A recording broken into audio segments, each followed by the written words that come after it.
श्री विष्णु पुराण प्रथम अंश 22वां अध्याय। विष्णु भगवान की विभूति और जगत की व्यवस्था का वर्णन। श्री पराशर जी बोले, पूर्व काल में महर्षियों ने जब महाराज पृथु को राज्य पद पर अभिषिक्त किया तो लोक पिता में श्री ब्रह्मा जी ने भी क्रम से राज्यों का बंटवारा किया। ब्रह्मा जी नक्षत्र, ग्रह, ब्राह्मण, संपूर्ण वनस्पति और यज्ञ तथा तप आदि के राज्य पर चंद्रमा को नियुक्त किया। इसी प्रकार विश्वशर्मा के पुत्र कुबेर जी को राजाओं का, वरुण को जलों का, विष्णु को आदित्यों का और अग्नि को वसुगणों का अधिपति बनाया। दक्ष को प्रजापतियों का, इंद्र को मरुदगण का तथा प्रहलाद जी को दैत्य और दानवों का आधिपत्य दिया।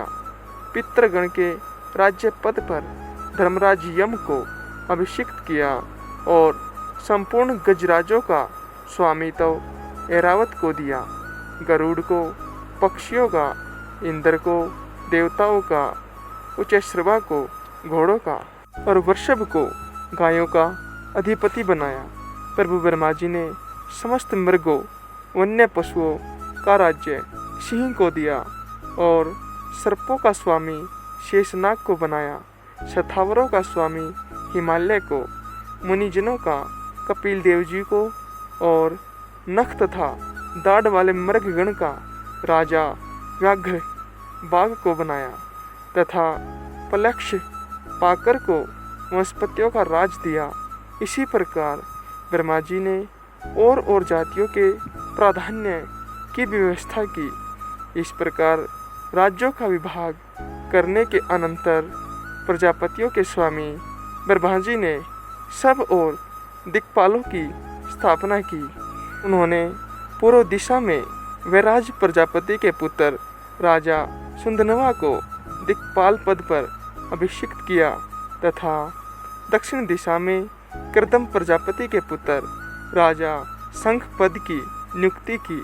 कभी च्युत न होने वाले रजस पुत्र महात्मा केतुमान को उन्होंने पश्चिम दिशा में स्थापित किया और पर्जन्य प्रजापति के पुत्र अति ध्रुवदर्श राजा हिरण्यरोमा को उत्तर दिशा में अभिषिक्त किया।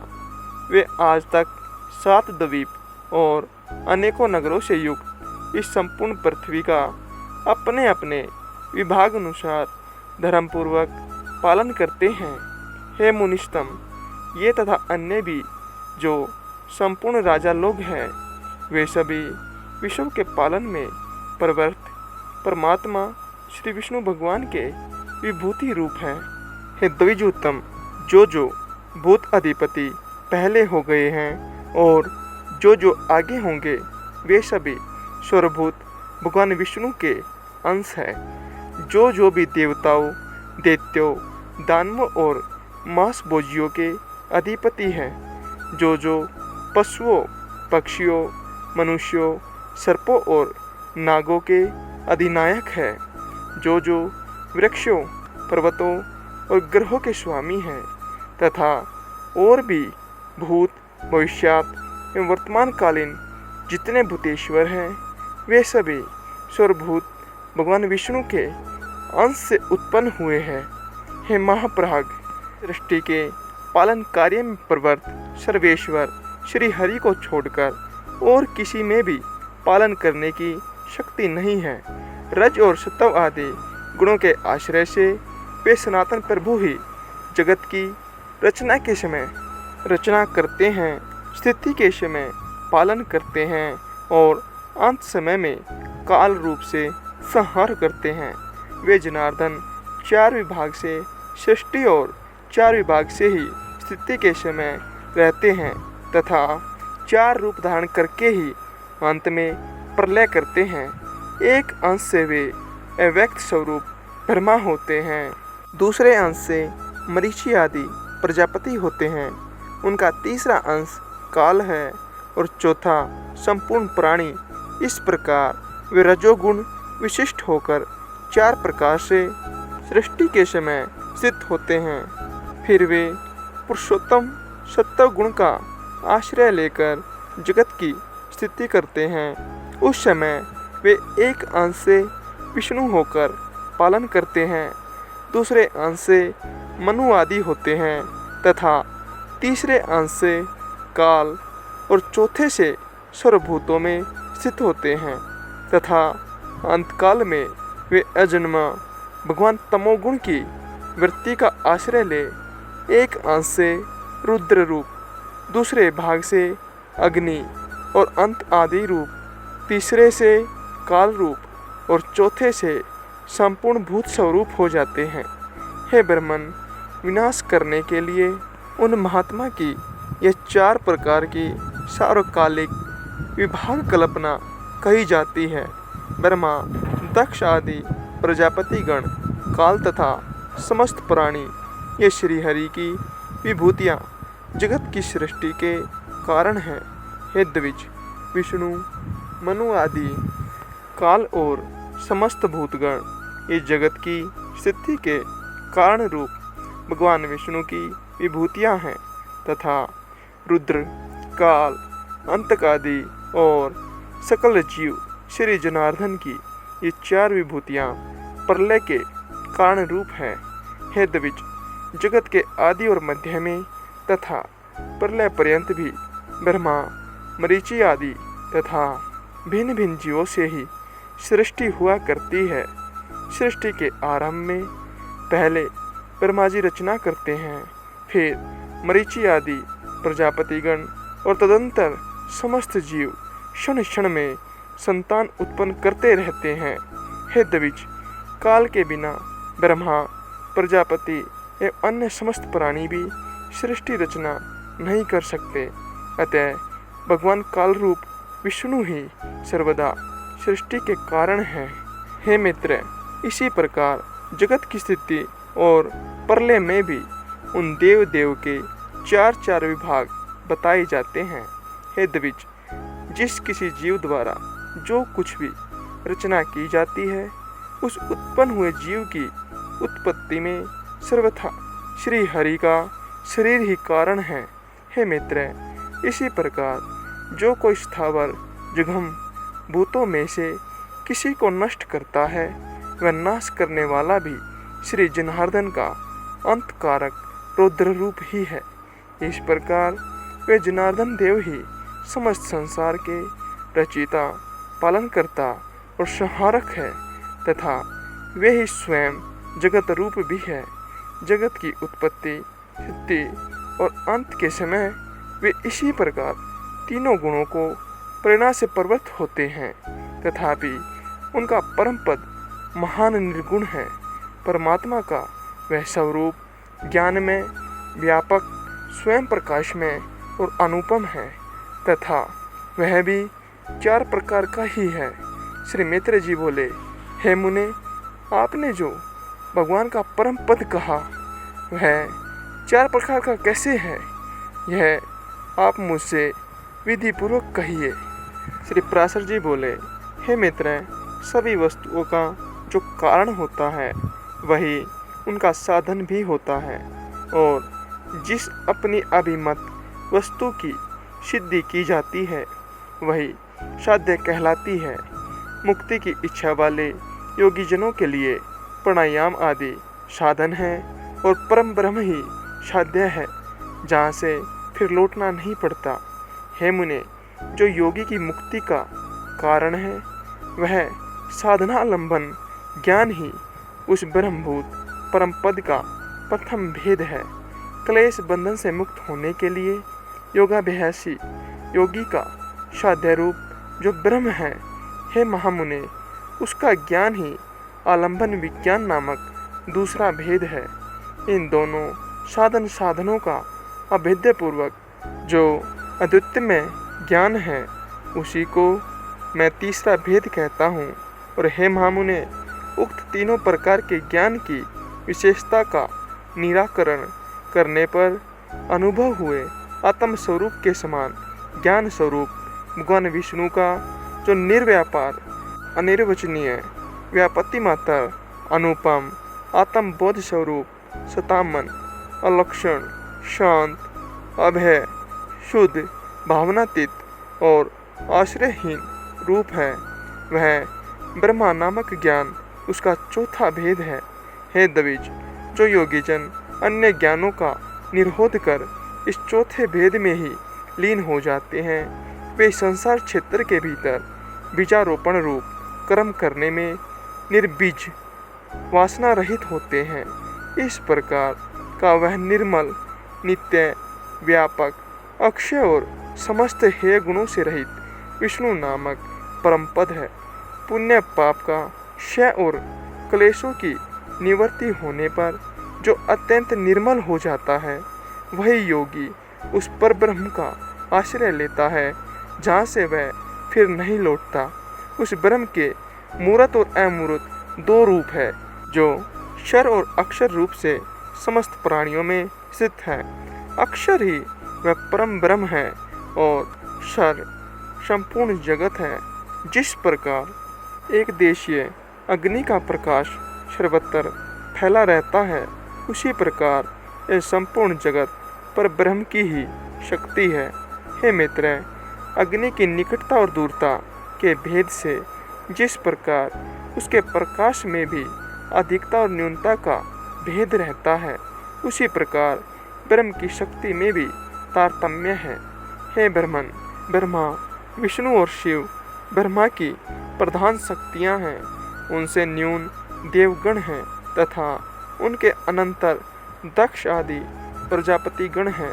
उनसे भी न्यून मनुष्य, पशु, पक्षी, मृग और सरीसृप आदि हैं तथा उनसे भी अत्यंत न्यून वृक्ष, गुलम और लता आदि है। अतः हे मुनीश्वर, आविर्भाव, उत्पन्न होना, तिरोभाव, छिप जाना, जन्म और नाश आदि विकल्प युक्त भी यह संपूर्ण जगत वास्तव में नित्य और अक्षय ही है। सर्वशक्ति में विष्णु हुई ब्रह्म के पर स्वरूप तथा मूर्त रूप है, जिनका योगीजन योग आरंभ के पूर्व चिंतन करते हैं। हे मुने, जिनमें मन को सम्यक प्रकार से निरंतर एकाग्र करने वालों को आलंबन योग सबीज संप्रज्ञात महायोग की, हे महाभाग, हे स्वर ब्रह्म में श्री विष्णु भगवान समस्त पराशक्तियों में प्रधान और ब्रह्मा के अत्यंत निकटवर्ती मूर्त ब्रह्म स्वरूप है। हे मुने, उन्हीं में यह संपूर्ण जगत ओतप्रोत है, उन्हीं से उत्पन्न हुआ है, उन्हीं में स्थित है और स्वयं वे ही समस्त जगत है। क्षराक्षर में कार्य कारण रूप ईश्वर विष्णु ही इस पुरुष प्रकृति में संपूर्ण जगत को अपने आभूषण और आयुध रूप से धारण करते हैं। श्री मैत्रेय जी बोले, भगवान विष्णु इस संसार को भूषण और आयुध रूप से किस प्रकार धारण करते हैं, यह आप मुझसे कहिए। श्री पराशर जी बोले, हे मुने, जगत का पालन करने वाले अप्रेम में श्री विष्णु भगवान को नमस्कार कर अब मैं जिस प्रकार वशिष्ठ जी ने मुझसे कहा था वह तुम्हें सुनाता हूँ। इस जगत के निर्लेप तथा निर्गुण और निर्मल आत्मा को अर्थात शुद्ध छिद्रग स्वरूप को श्री हरि कौसुतुभ मणि रूप से धारण करते हैं। श्री अनंत ने प्रधान को श्री वत्स रूप से आश्रय दिया है और बुद्धि श्री माधव की गधा रूप से स्थित है। भूतों के कारण तामस अहंकार और इंद्रियों के कारण राजस अहंकार, इन दोनों को वे शंख और शांख धनुष रूप से धारण करते हैं। अपने वेग से पवन को भी पराजित करने वाला अत्यंत चंचल सात्विक अहंकार रूप मन श्री विष्णु भगवान के कर कमलों में स्थित चक्र का रूप धारण करता है। हे द्विज, भगवान गदाधर की जो मुक्ता, माणिक्य, मरकत, इंद्रनील और हिरकमयी पंचरूपा वैजंती माला है, वह पंचतन्मात्राओं और पंचभूतों का ही संघात है। जो ज्ञान और क्रम में इंद्रियां हैं, उन सब को श्री जनार्दन भगवान बाण रूप से धारण करते हैं। भगवान अच्युत जो अत्यंत निर्मल खड्ग धारण करते हैं, वह अविद्या में कोष से आच्छादित विद्या में ज्ञान ही है।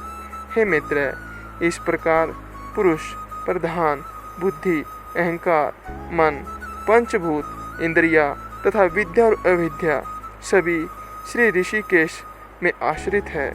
श्री हरि रूप रहित होकर भी मायामय रूप से प्राणियों के कल्याण के लिए इन सब को अस्त्र और भूषण रूप से धारण करते हैं।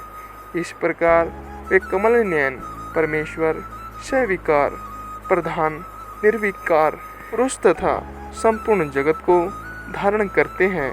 जो कुछ भी विद्या अविद्या सत असत तथा अव्यय रूप है, हे मित्र, वह सब सर्वभूतेश्वर श्री मधुसूदन में ही स्थित है। कला, काष्ठा, निमेष, दिन, ऋतु, अयन और वर्ष रूप से वे काल स्वरूप निष्पाप अव्यय श्री हरि ही विराजमान है। हे मुनि श्रेष्ठ, भूरलोक, भुवरलोक और स्वर्लोक तथा मह, जन, तप और सत्य आदि सातों लोक भी सर्वव्यापक भगवान ही है। सभी पूर्वजों के पूर्वज तथा समस्त विद्याओं के आधार श्री हरि ही स्वयं लोक में स्वरूप से स्थित है। निराकार और सर्वेश्वर श्री अनंत ही भूत स्वरूप होकर देव, मनुष्य और पशु आदि नाना रूपों से स्थित है। ऋग, यजु, साम और अथर्ववेद, इतिहास, महाभारत आदि उपवेद, आयुर्वेद आदि वेदांत वाक्य, समस्त वेदांग, मनु आदि कथित समस्त धर्मशास्त्र, पुराण आदि सकल शास्त्र, आख्यान, अनुवाक, कल्पसूत्र तथा समस्त काव्य चर्चा और राग रागिनी आदि जो कुछ भी है, वे सब शब्द मूर्तिधारी परमात्मा विष्णु का ही शरीर है। इस लोक में अथवा कहीं और भी जितने मूर्त अमूर्त पदार्थ हैं, वे सब उन्हीं का शरीर है। मैं तथा यह संपूर्ण जगत जनार्दन श्री हरि ही हैं। उनसे भिन्न और कुछ भी कार्यकरण आदि नहीं है। जिसके चित्त में ऐसी भावना है, उसे फिर ध्येयजन्य राग द्वेष आदि द्वंद्व रूप रोग की प्राप्ति नहीं होती। हे द्विज, इस प्रकार तुमसे उस पुराण के पहले अंश का यथावत वर्णन किया। इसको सुनने से मनुष्य समस्त पापों से मुक्त हो जाता है। हे मित्र, 12 वर्ष तक कार्तिक मास में पुष्कर क्षेत्र में स्नान करने से जो फल होता है, वह सब मनुष्यों को इसके सुन मात्र से मिल जाता है। हे मुने, देव, ऋषि, गंधर्व, पितर और यक्ष आदि की उत्पत्ति का श्रवण करने वाले पुरुष को वे देव आदि वरदायक हो जाते हैं। यहाँ विष्णु पुराण के प्रथम अंश के इस 22वें अध्याय के साथ साथ विष्णु पुराण के प्रथम अंश के सभी अध्याय समाप्त होते हैं।